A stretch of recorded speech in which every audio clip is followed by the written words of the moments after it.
Hello sa mga Nostronatics worldwide. Ayan, so we do have another setup, a new setup here on sa vlog natin, no? And andito sila ate ngayon, sila yung tutulungan natin ngayong araw. And handa ka na ate? Yes po. Ayan, so maraming salamat ate unang-una sa pagpayag na makover itong reading mo, no? So first time namin mag-meet ni ate, and again we do have a new setup kung mapapansin niyo. Yeah. So ate, before we start, no, may papakita muna ako sa inyo. So ilang taon na tong anak mo? Magte-10 po sa December 3. Okay, so ayan. So titignan natin kung anong ipapakita sa akin ng mga cards regarding kay Kuya. And this one ate this is a good news, no? This is happiness and love, life. Ayan. Ito ay bad luck card. Now, lahat na masasamaan dito. And this one is Ace of Diamond. This is a representation of power, yaman, success, yan. And this one is travel and distance and growth. Okay? So, titingnan natin kung ano ang ipapakita sa atin kay Kuya.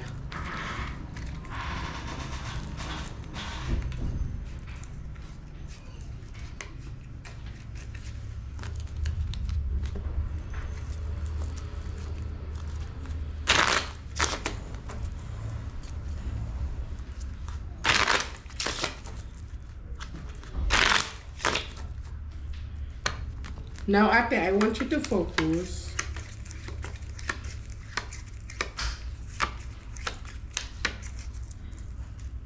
I want you to pick one. Thank you. So, this is it.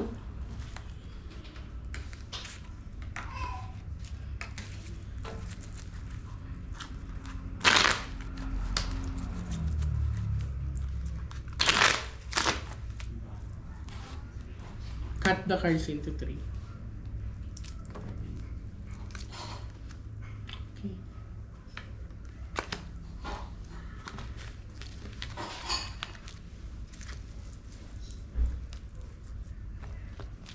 Kuha po kayo ngayon ate ng 7 cards of total. Lagay niyo po dito.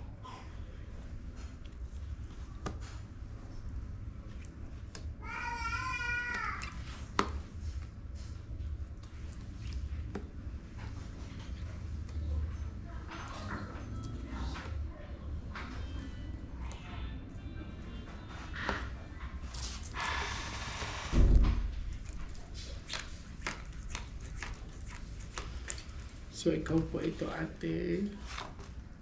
Okay. So, kung mapapansin mo, nag-dark ka, no? Ito ay yung tinatawag na sobrang nag-aalala ka talaga sa anak mo. This is overthinking, tears, and trouble. Yan.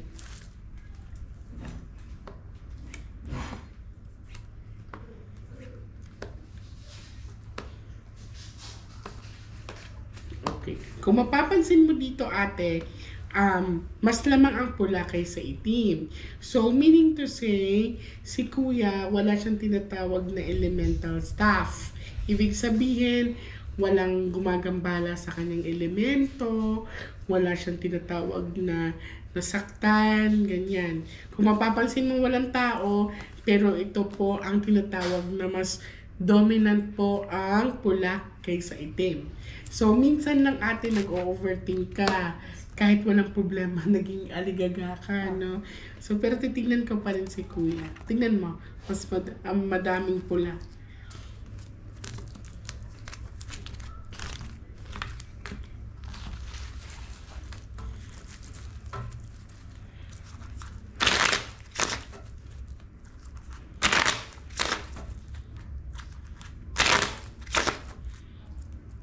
Cut the cards into 3.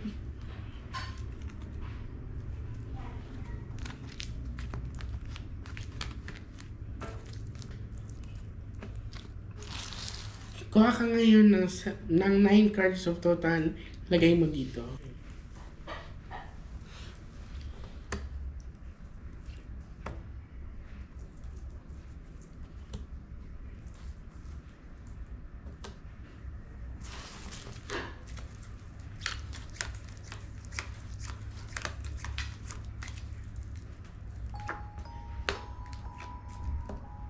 Ikaw yung ate. Nag-aalala ka talaga para sa anak mo.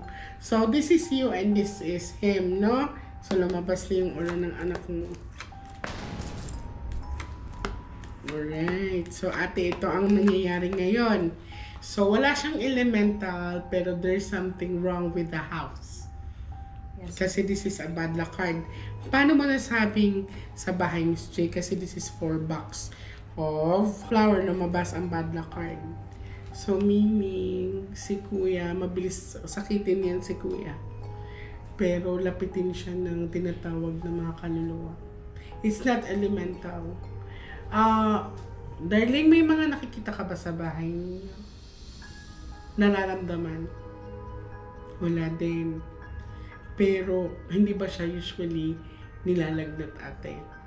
Minsan po takot po talaga siya sa dilim po. Sa taas po. Usually, ang mga bata talaga is Opo. takot sa dilim. Pero hindi pa niya na-experience na nakakita siya na nakakatakot sa bahay niya. Minsan po may nararamdaman sila parang naglalaro. I see. Kasi there's something in the house, no? So, sa pinapakita sa akin dito, ate, ikaw kasi to, and then siya to. So, kaya nagkakasakit yung anak mo kasi maaaring tinatouch yan siya. Okay? So, hindi ba siya nahihirapan umihi, kumain? Hirap din po. Okay. Ayun, oh. Hindi ka nagkakaroon ng panaginip, darling, na nakakatakot.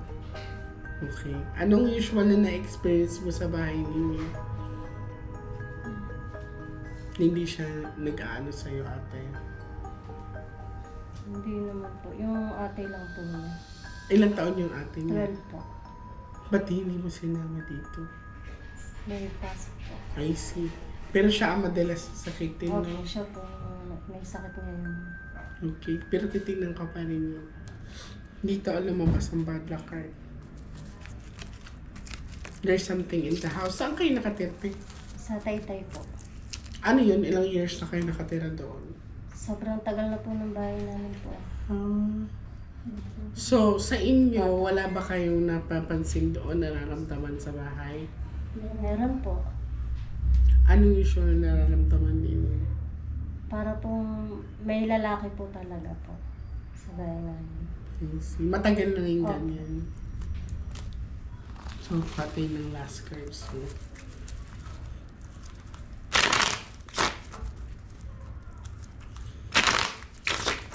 So, lapitin yung anak mo, te. Di ba? Sige, ano yun? Kasi po nag-try ko ng tawas kailan ba yun? Mm-mm. Isang araw ba? Paghapon ng gabi. Meron po kasi yung lalaki monitor po dun sa Sa Candle po. candle. tapos may parang sumay. Cut tatlo. Meron po ako dito ng picture. Sige lang natin. Basta dito, it's clearly nalapitin si kuya. Pero it's not elemental, it's kaluluwa talaga siya. So, kuha ka ngayon ng last 12 cards. Well,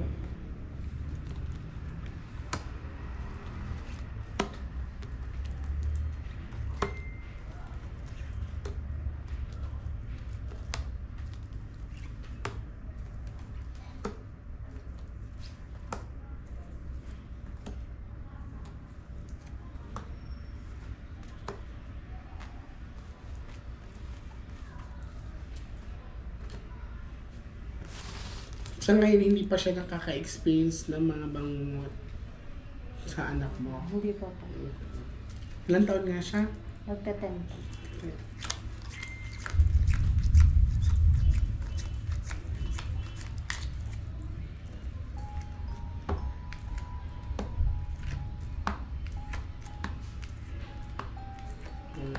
Okay.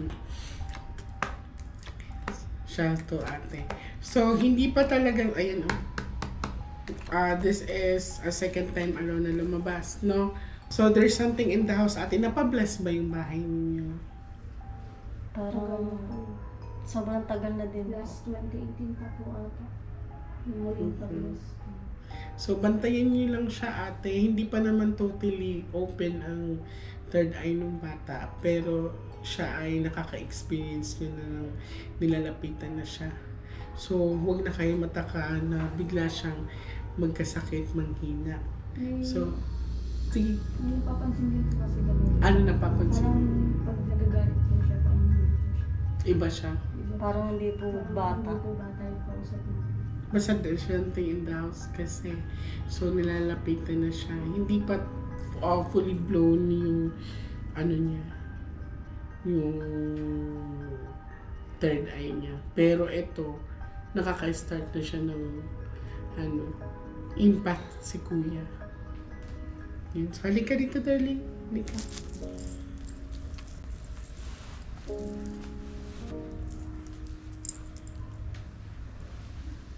Pikit ka. Pikit ka, ha?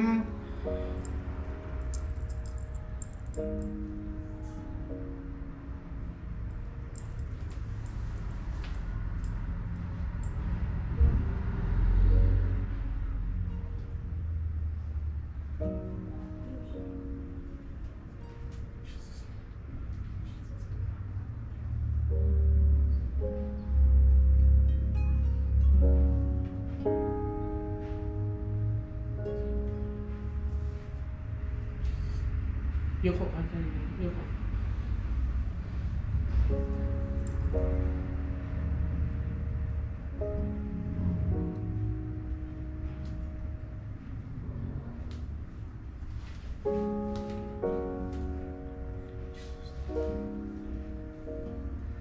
Okay, balik ka na.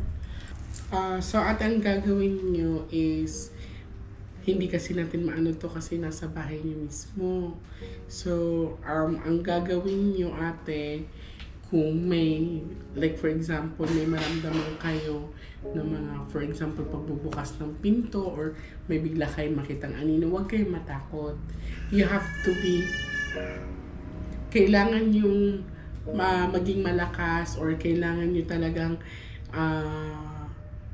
huwag kayong matakot. Kasi ang mga spirits ng mga ganyan, yung mga kaluluwang ligaw, they are territorial. So, kailangan nyo ipakita sa inyo na, oy, bahin namin to. Ayan.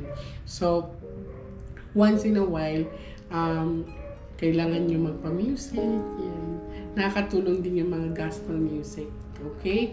Sa kanya, huwag kayong mag-alala. It's a minor lang yan. And painumin nyo lang siya ng maraming tubig kasi nakaka-drain yan. Okay? Pero just in any case na magkaroon ng ibang ugali yung bata at saka pag may ibang voices, dalhin nyo agad sa akin. Okay? So far sa ngayon kasi nakaka-experience lang yung bata na yung na-absorb niya yung energy. Kaya minsan medyo nadidrain yung bata at mabilis siya magkasakit. Okay? Basta kung merong changes ang bata, like for example, may napapansin sa kanya, kayo sa kanya, nakakaibang lakas or let us say, boses, dalhin nyo agad siya sa akin. Ayan. So, sa situation ngayon ni Kuya, ni Ate, si Ate kasi ay nag-aalala sa anak niya. So, nakita ko na mabilis nga tamaan ng sakit si Kuya. So, dito, hindi pa naman totally full-blown yung third eye ng bata. Pero, yun, nag-i-start na siya nilalapitan. So, hindi talaga tinatawag na may bantay siya or let us say may elemental na sumama sa kanya. It's more about in the house ang nangyayari sa kanila. So, may mga episode na may nararamdaman kayo sa bahay ninyo. Ako naman po, sa bahay lang naman, malayo po sa I see. So, pagka ganyan, huwag niyong kalimutan yung bilin ko. Tapos, lagi kang inom ng tubig, darling, ha? Huwag, tubig lang ng tubig, okay? Yeah, so, kung ako sa kanya yung bigay niya po. okay.